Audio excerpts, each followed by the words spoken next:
Welcome back to the Great Indian AI podcast channel. Today we're going on a deep dive into one of the most influential books. Well, collections of books, really. Right, a collection of books, the Bible. Yeah. Shaped cultures, laws, art. Absolutely. Even how we think about the world. Yeah. Whether you consider yourself religious or not, understanding the Bible can unlock so many layers of history, literature, human thought. I agree. Stick with us until the end, because we'll unpack some surprising facts, and we'll leave you with a final thought that might just shift your perspective on this ancient text. What's fascinating about the Bible is that it's not just one book, it's an entire library squeezed into a single volume. Right. We often talk about the Bible, but it's really an anthology, a collection of texts written over centuries with diverse styles, languages, and even different ideas about the world. So before we get lost in the details, can you walk me through the basics? Like, how is the Bible actually structured? Absolutely. Okay. Let's start with the foundation for both Judaism and Christianity. The Hebrew Bible, also called the Tanakh. Imagine it like a three-part harmony. Okay. You have the Torah, meaning teaching, which is like the opening melody. It sets the stage with those first 5 books, traditionally attributed to Moses. Okay. And lays the groundwork for Jewish law and tradition. Right. Think stories like the creation of the world, the Garden of Eden, and the Exodus foundational narratives that have echoed through history. Those are big ones. Yeah. So that's the Torah. Yeah. What about the other 2 parts of this harmony? Next comes the Nevi'im, or prophets, which adds a prophetic counterpoint. It's a mix of historical narratives like the rise and fall of kings, and powerful pronouncements from figures like Isaiah and Jeremiah, individuals who challenged the status quo and called for social justice. Yeah. It's in the Nevi'im where we see the emergence of those classic themes of prophecy, warning, and the call for a return to righteousness. So it's like each section builds upon the one before it, like different chapters in a grand story. Okay, what about the final part? Finally, we have the Ketuvim, or writings, which provides a rich and varied tapestry of wisdom literature, poetry, and additional historical accounts. Okay. Think Psalms with its deeply personal expressions of faith and doubt, Proverbs offering practical advice for living, and books like Daniel, which blend history with apocalyptic visions of the future. It's a section full of diverse voices and perspectives, really showcasing the breadth of human experience. Wow, that's quite a collection. It is. But how did all these different texts come together? I mean, it wasn't like someone just sat down and wrote the entire Bible all at once. Well, you're absolutely right. The development of the Bible was a long and complex process, stretching over centuries. Imagine it like a river, with streams of oral traditions, handwritten scrolls, and ancient translations all flowing together over time. So you're saying that the Bible we know today didn't just appear fully formed? Exactly. Take the Hebrew Bible, for example. It likely reached its final form sometime between the 5th and 2nd centuries BCE, during a period of intense cultural exchange and political upheaval. Wow. That's centuries before the printing press even existed. So how did these texts survive and become so widespread? Well, think about how stories were passed down before writing became common. Right. People relied on oral traditions, memorizing and reciting texts, passing them down through generations. Then came handwritten scrolls and codices, painstakingly copied by scribes. I see. Each copy was a precious treasure. Yeah. And these early texts were translated into different languages, spreading across cultures. So this process of copying and translating, didn't that open the door for variations and interpretations? Absolutely. And that's where the concept of canon comes in. It's a word that basically means official list. Gotcha. So over time, religious communities had to decide which texts they considered authoritative, worthy of inclusion in the Bible. And it wasn't always a smooth process. There were debates, disagreements, and even texts that were left out of the final canon. That's fascinating. So even the idea of what constitutes the Bible has evolved over time. Precisely. There are even texts that didn't make it into the official canon, but are still studied and valued for their historical and religious insights. Like what? What are some examples of these texts that were left out? One example is the Septuagint, which is actually a translation of the Hebrew Bible into Greek.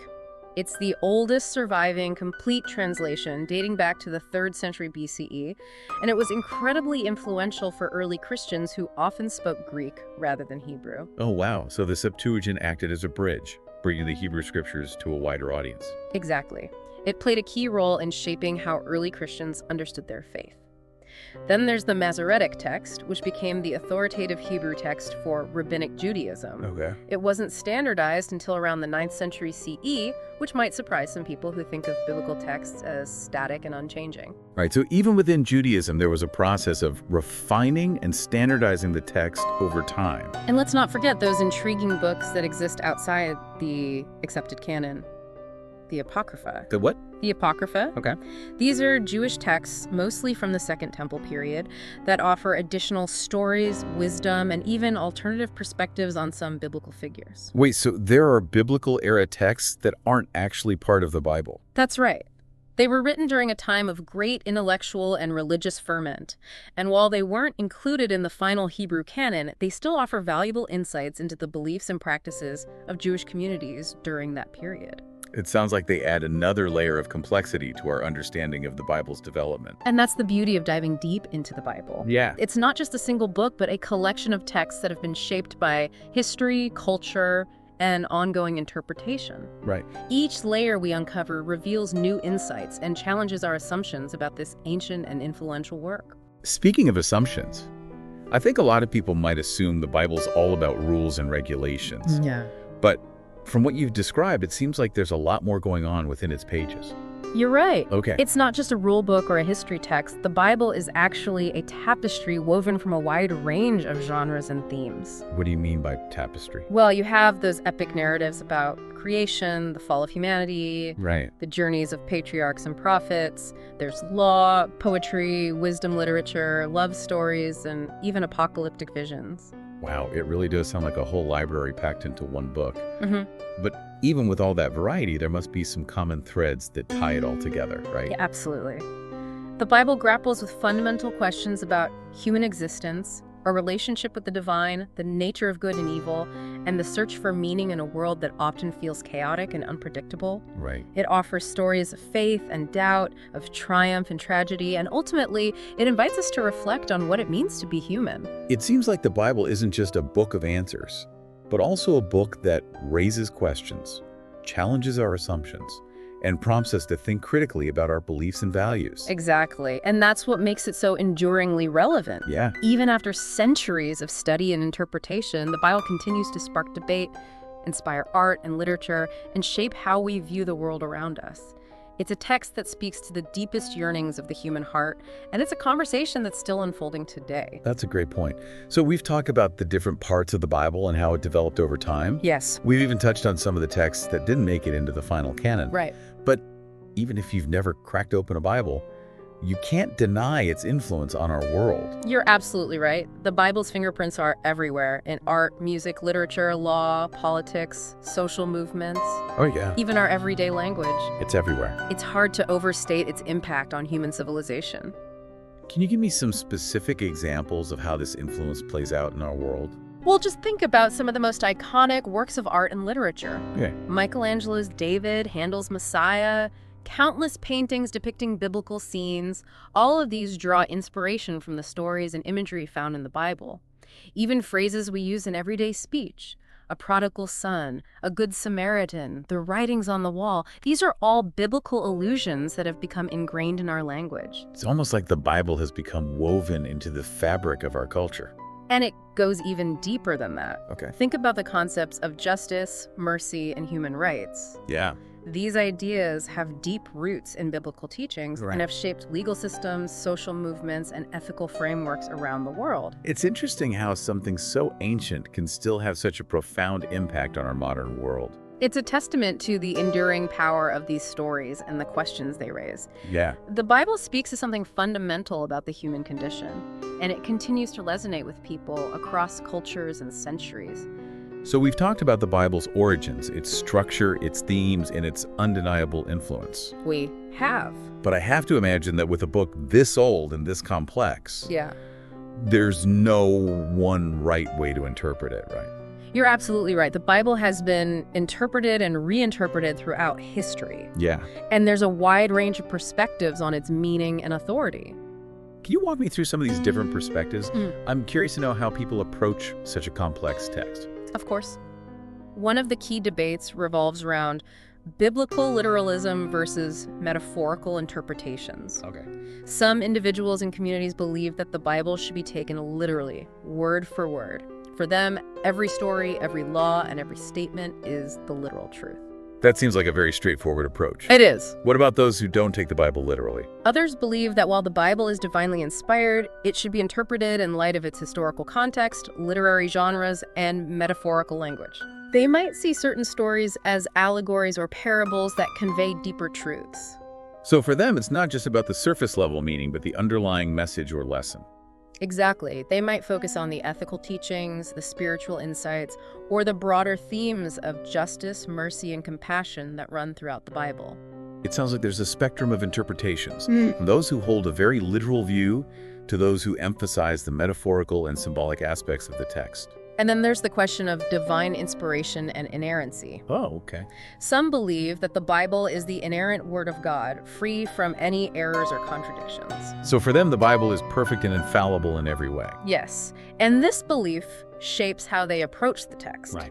For others, while they believe the Bible is divinely inspired, they acknowledge that it was written by humans in specific historical contexts. Right. They might see inconsistencies or tensions within the text, not as errors, but as reflections of the different voices and perspectives that contribute to the Bible's rich tapestry. So it's more about understanding the text within its historical and literary context, recognizing the human element alongside the divine inspiration. Exactly. And this leads to a more nuanced and critical engagement with the Bible, Right. recognizing its complexities and acknowledging that interpretations can evolve over time. It sounds like the Bible isn't a static text with one definitive meaning, but a dynamic source of inspiration, debate, and ongoing interpretation. That's a great way to put it.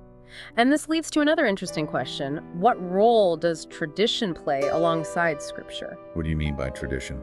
Well, some religious traditions place great emphasis on the interpretations and practices that have been passed down through generations, Right. often viewing them as authoritative alongside the biblical text itself. So it's not just about what's written in the Bible, but also how those teachings have been understood and applied throughout history. Precisely. This perspective sees tradition as a vital lens through which to understand and apply biblical teachings. Others, however, prioritize the authority of the biblical text itself, advocating for a more direct and personal interpretation of Scripture. Yeah. They might argue that tradition can sometimes obscure the original meaning or lead to interpretations that are no longer relevant in the modern world. So it's a tension between respecting tradition and seeking a fresh understanding of the text. And it's a tension that plays out in many different religious communities and within individual believers themselves. It's important to note that we're simply presenting these different perspectives without taking sides. We are. The goal is to highlight the complex relationship between faith, interpretation, and the diverse approaches to understanding the Bible. That's right. We're not here to tell you what to believe, but rather to equip you with the knowledge and insights to engage with the Bible in a meaningful and informed way. It's a reminder that the Bible is not a monolithic text with one definitive meaning, but rather a dynamic source of inspiration and debate that continues to be relevant in our modern world. Now, this might be a good place to pause for now. We've covered a lot of ground in this first part of our deep dive, and there's still much more to explore. I agree. We've only just begun to scratch the surface of this fascinating and influential collection of texts. So we'll pick up where we left off in the next part of our deep dive. Right. Stay tuned, because we'll delve deeper into the historical context of the Bible. Yes. Explore the fascinating field of biblical criticism, and leave you with a final thought that might just challenge your perspective on this ancient and enduring text. I look forward to continuing our exploration. Me too. There's so much more to discover. Yes, there is. Welcome back to the Great Indian AI podcast channel. It's great to be back, and I'm really excited to continue our deep dive into the Bible. Yes. We've already covered so much ground, from its structure and development to its diverse themes and interpretations. But now I'm curious to explore the intersection of faith and history. Does archaeology actually back up what we read in the Bible? That's a question that has fascinated scholars and lay people for centuries. I bet. You know, it's tempting to think of archaeology as a way to, prove or disprove the Bible, Yeah. but the reality is much more nuanced than that. So it's not a simple yes or no answer. Definitely not. Archaeology can offer valuable insights into the historical context of the Bible, Okay, but it's not always a straightforward process. I can see that. We're dealing with events that happened thousands of years ago, Right. and the archaeological record is often fragmentary and open to interpretation. I can imagine. So what are some examples of how archaeology has shed light on the biblical world?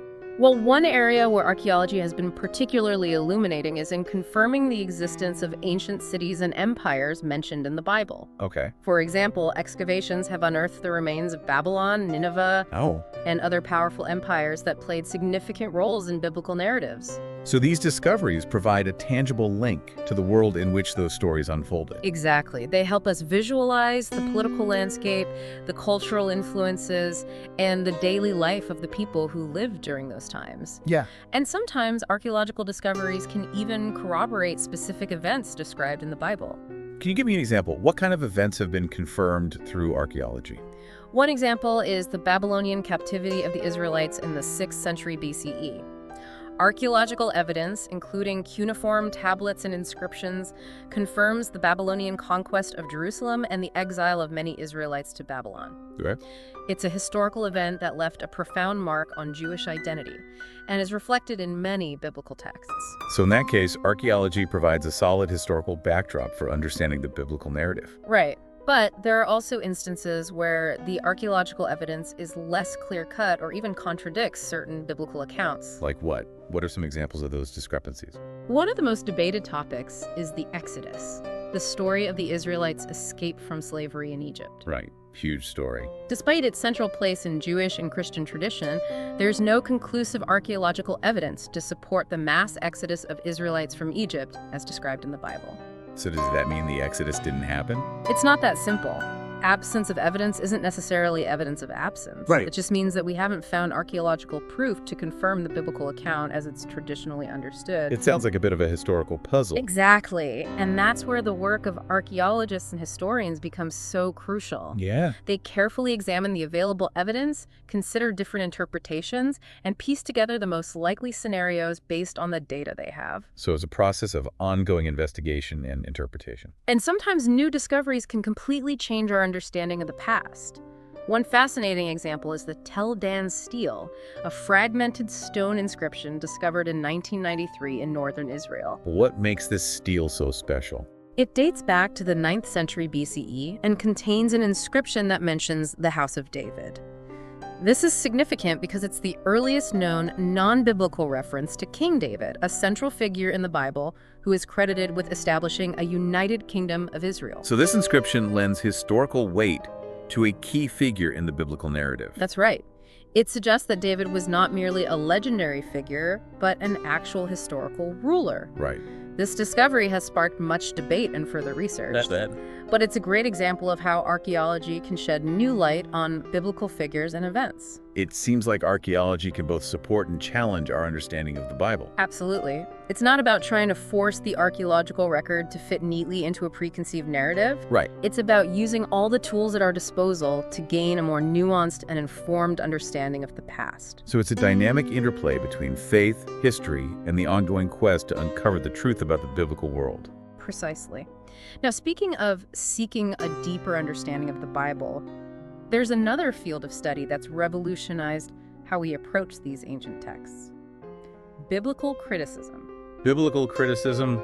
That sounds a bit intimidating. I understand why it might sound intimidating. Yeah. It's important to clarify that biblical criticism isn't about attacking or discrediting the Bible. Okay. It's simply a method that scholars use to analyze the Bible like any other historical document. So it's about approaching the Bible with a critical and analytical lens, similar to how historians study other ancient texts. Exactly. Biblical critics ask questions about authorship, historical context, literary devices, and the intended meaning of the text. They examine the language, the style, and the inconsistencies within the text to piece together its origins and evolution. So it's like they're detectives, trying to unravel the mysteries behind these ancient writings. That's a great analogy. And one of the areas where biblical criticism has been particularly influential is in the study of the Pentateuch, Okay. the first 5 books of the Bible. You mean those books traditionally attributed to Moses? Yes. For centuries, it was assumed that Moses was the sole author of those books. Right. However, through careful analysis of the text, scholars have proposed that the Pentateuch is likely a composite work, drawing on multiple sources and authors over a long period of time. So you're saying that Moses might not have written the entire Pentateuch himself? That's one of the theories that has emerged from biblical criticism. It's called the documentary hypothesis, and it suggests that there were at least 4 main sources that were woven together to form the Pentateuch as we know it today. That sounds like a major shift in how we understand those foundational texts. It is, and it's a testament to the power of biblical criticism to challenge our assumptions and open up new avenues of understanding. Yeah. Now, this theory has been met with resistance from some who hold a more traditional view of authorship. I can imagine it's a big change to rethink something that's been accepted for so long. Absolutely. But the goal of biblical criticism is not to undermine faith or diminish the importance of the Bible. Right. It's about deepening our understanding of these texts, appreciating their complexity, and engaging with them in a more informed and meaningful way. So it's about moving beyond a surface-level reading to uncover the layers of history, authorship, and interpretation that have shaped the Bible over centuries. Precisely. And one of the key insights that has emerged from biblical criticism is that the Bible is not a monolithic work that dropped out of the sky fully formed. Yeah. It's a collection of texts that were written, edited, redacted, and reinterpreted over a long period of time, reflecting the evolving beliefs and practices of the communities that produced them. It's almost like we're getting a glimpse into the minds and hearts of those ancient authors and editors. Yes. And by understanding their historical context, their literary techniques, and their theological perspectives, we can gain a deeper appreciation for the richness and complexity of these texts. It's a reminder that the Bible is not a static document, but a living text that continues to speak to us across the centuries. That's a great way to put it. The Bible is a conversation that began thousands of years ago and is still unfolding today.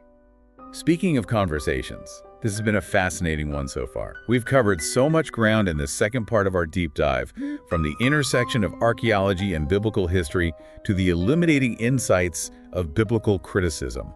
It has been a very interesting discussion. But there's still so much more to explore. I agree. We've only just begun to scratch the surface of this complex and multifaceted collection of texts. So we'll continue our deep dive in the next and final part of this episode. Stay tuned, because we'll wrap up our exploration with some final thoughts that might just challenge your perspective on the Bible and its enduring legacy. I look forward to concluding our journey together. It's been an enlightening exploration so far. Welcome back to the Great Indian AI Podcast channel for the final part of our deep dive into the Bible. It's great to be back. It is. We've covered a lot of ground. We have. Exploring the Bible's origins, its complex structure, the different ways it's been interpreted throughout history, and even how archaeology and biblical criticism shed light on this ancient text. You know, as we've been talking, I've been struck by the sheer scale of the Bible's influence. Yeah. It's touched so many aspects of human culture. Art, music, literature, law, politics. Absolutely. Even our everyday language. It really has. But it's also been used to justify some pretty terrible things throughout history. That's a really important point. The Bible, like any powerful tool, can be wielded for good or for ill. Right. It all depends on how it's interpreted and applied. Can you elaborate on that a bit? Yeah. What are some examples of how the Bible has been used in both positive and negative ways? Well, on the positive side, the Bible's emphasis on love, compassion, and justice has inspired countless acts of charity, social reform, and movements for equality. Think about the abolition of slavery, the fight for civil rights. Huge. And the work of organizations dedicated to helping the poor and marginalized. Many of these movements drew inspiration from the Bible's teachings about caring for the vulnerable and standing up for what's right. So the Bible has provided a moral compass for many individuals and communities striving to make the world a better place. Absolutely. But on the flip side, the Bible has also been used to justify oppression, violence, and discrimination. Right. Throughout history, certain passages have been selectively interpreted to support things like slavery, colonialism, and the subjugation of women. It's a stark reminder that even a text revered as sacred can be twisted to serve harmful agendas. It highlights the importance of critical thinking and careful interpretation. Yeah. We can't just blindly accept any interpretation of the Bible without considering its historical context, its literary genre, and its potential for misuse. So how do we navigate this complexity? How do we engage with the Bible in a way that's both meaningful and responsible? That's a question that scholars, theologians, and everyday readers have been grappling with for centuries. For sure. There's no easy answer, but I think a few key principles can guide us. What are some of those principles? First, it's essential to approach the Bible with humility, recognizing that no single interpretation holds a monopoly on truth. Okay. We need to be open to different perspectives, willing to engage in respectful dialogue, and to acknowledge that our own understanding can evolve over time. It's about being open-minded and recognizing the limitations of our own perspective. Exactly. Second, it's crucial to consider the historical and cultural context in which the biblical texts were written. Okay. What were the social norms, the political climate, the religious beliefs of the time?